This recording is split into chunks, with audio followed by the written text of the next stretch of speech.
Hello guys, welcome to Pronouncist, your pronunciation guide. Today we will learn how to pronounce the word shown on the screen, mollify. First, let's hear its American pronunciation. Mollify. Mollify. Now, read the syllables of U.S. pronunciation shown on the screen naturally. Mollify. Mollify.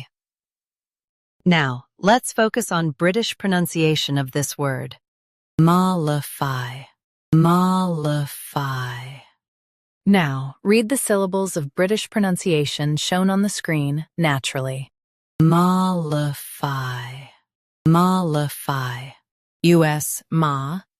UK, mo. Same, luffy. Practice repeatedly and you'll soon be able to say this word perfectly. The best way to practice is to repeat the syllable multiple times. The meaning of the word is to calm or soothe. Try repeating this word several times to improve your pronunciation. We post daily videos on useful and commonly mispronounced words to help you speak clearly and confidently. Like this video and subscribe to Pronouncist for more pronunciation guides. Thanks for watching us.